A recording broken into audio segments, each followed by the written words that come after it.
जैसे हिरण्यकशिपु ने सुना इतना लंबा चौड़ा भाषण नवधा भक्ति, तो उठाकर गोद से पटक दिया और फटकारने लगा, डांटने लगा। गुरुजी के शिष्यों को क्या सिखाया तुमने? गुरुजी के शिष्य कांपने लगे, महाराज हमने नहीं सिखाया। गुरुजी के हिरण्यकशिपु ने दूतों को आदेश दिया, अपने सैनिकों को जाओ इसको पहाड़ से गिराओ, हाथी से कुचलवाओ, समुद्र में फेंकवाओ, कैसे भी करके से मरवाओ। तो सैनिकों ने क्या किया कि पहले हाथी को दारू पिलाया, मदिरा पिलाया, उन्मत्त कर दिया और कुचलवाना चाहा। लेकिन वो हाथी जब देखा कि ये प्रहलाद कोई साधारण नहीं, ये तो भगवान का परम भक्त है, तो अपनी सूंड पर लपेटा और अपनी पीठ पे बिठाया, कीर्तन करना प्रारंभ कर दिए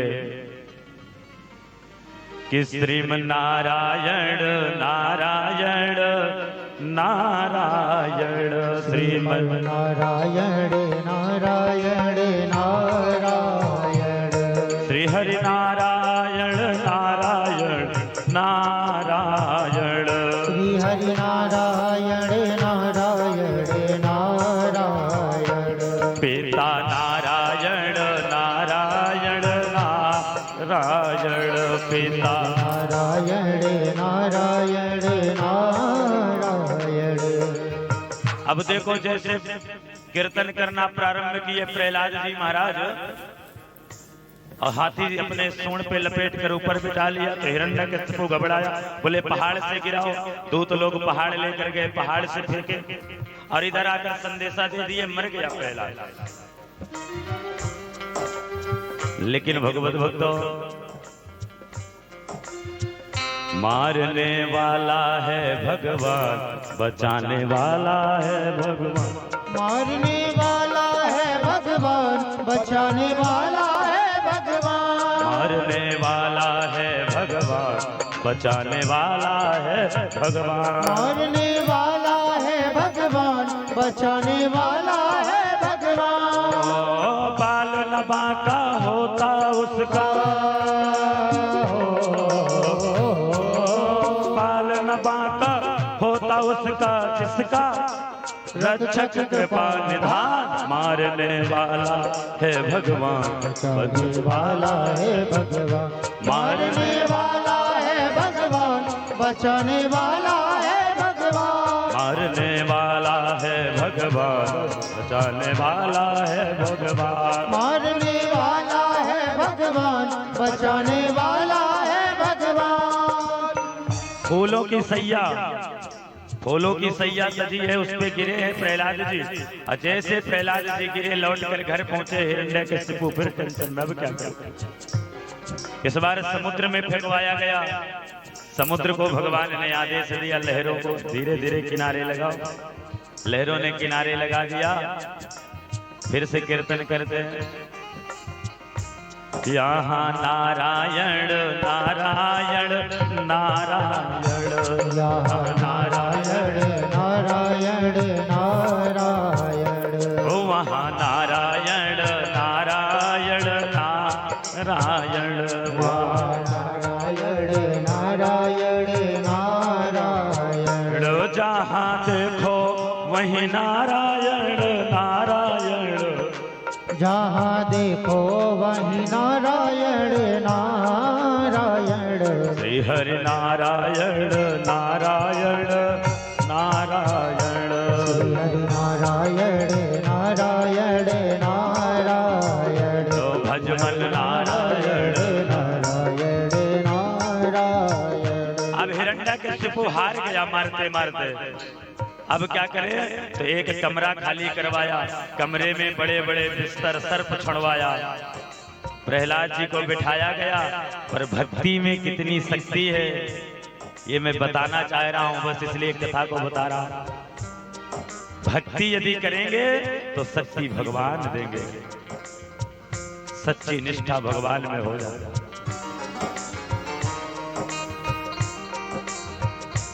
कहते हैं महाराज एक हफ्ते बाद खोला गया तो प्रहलाद तो नारायण की मस्ती में थे, लेकिन सर्प सारे मूर्छित मिले।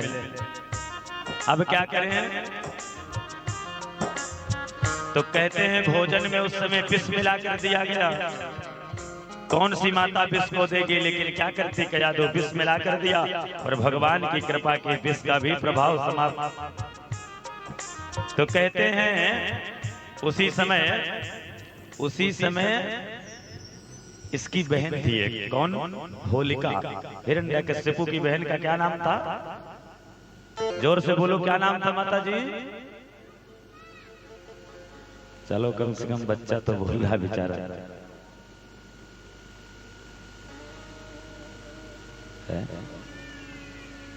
अच्छा, हमको ये समझ में नहीं आया 3 दिन में अभी कि आप इतना धीरे क्यों बोलते हो, डरते किसको हो? मैं ये नहीं जान पा रहा। यहाँ कौन ऐसा बैठा है जिसको देख के डर रहे हो कि जोर से बोलेंगे तो गड़बड़ हो जाए? अच्छा, माइक का इंतजार करो, क्या माइक लगवाएं क्या? तो फिर जोर से बोला करिए। क्या नाम था हिरण्यकश्यपु की बहन का? होलिका नाम था। होलिका बोली, भैया भैया भैया ते यहाँ जन चिंता करबे, मोर पास एक उपाय बचे है अभी।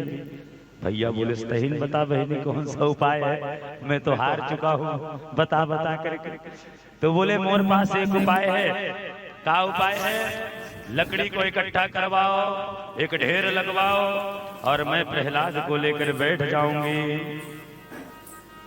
मेरे पास ब्रह्मा के द्वारा दिया गया चीर वस्त्र है जिस पर अग्नि का प्रभाव नहीं होता है। तो भैया तो राजा थे, आज्ञा दिए लकड़ी का ढेर। अच्छा, उसी समय से आज भी चोरी की लकड़ी चाहे डल जाए, चोरी करके छीन झपट के जैसे भी लाओ, होली में डाल दो। तो होली में डलने के बाद कोई उठाता नहीं है, चाहे कितनी कीमती वस्तु हो। ये उसी समय से चला है, हिरण्यकश्यपु की बहन के समय। तो होलिका ने ढेर इकट्ठा करवाया, होलिका उसके ऊपर बैठ गई और प्रहलाद जी को लेकर बैठी। और जैसे कहते हैं प्रहलाद को लेकर बैठी, अग्नि लगाया गया। भगवान देखे, भगवान ने पवन देव को आज्ञा दिया, एक ऐसा झोंका हवा का मारा, एक ऐसा झोंका हवा का मारा कि जो चीर वस्त्र पहनकर ओढ़ कर बैठी थी होलिका, वो उड़ करके प्रहलाद पर लिपट गया और होलिका धो धो धो जलने लगी। भैया भैया बचाओ बचाओ बचाओ, मोला बचाओ, जल्दी बचाओ।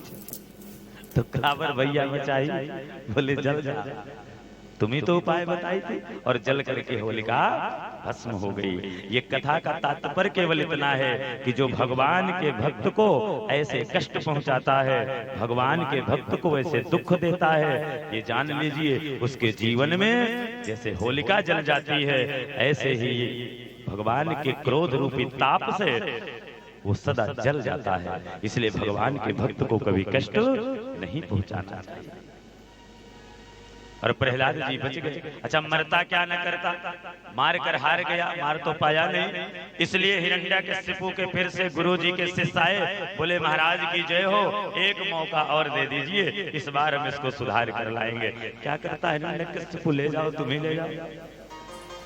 तो लेकर के गए। और ध्यान से सुनना, जैसे लेकर के गए आश्रम में, तो एक दिन की बात है, सुखदेव जी कहते हैं किसी काम से बाहर गए, संडमर कर, देखो गाय आ रही गाय आ रही गाय आ रही।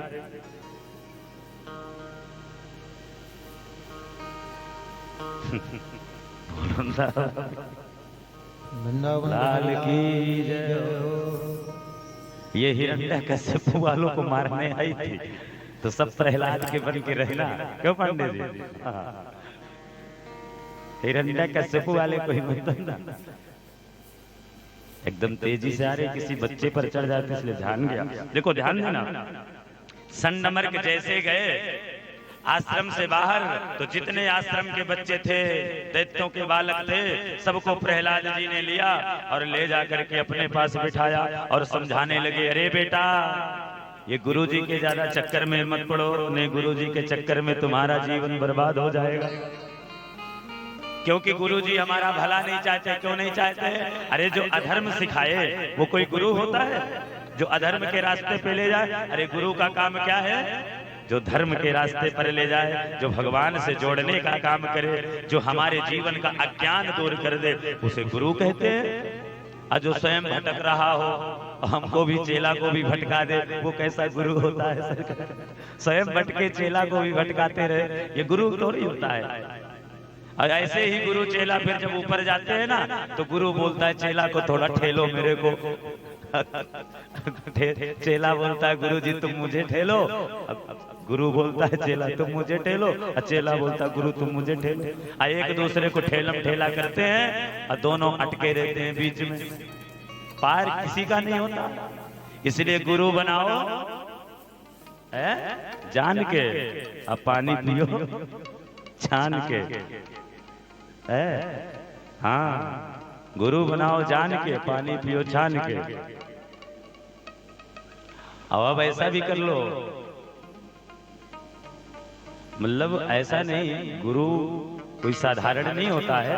चेले की बस की बात नहीं है कि गुरु को जान पाएगा वो जीवन भर। ये तो एक कहावत है, लौकिक कहावत है। चेला में औकात है कि गुरु को जान लेगा गुरु क्या है।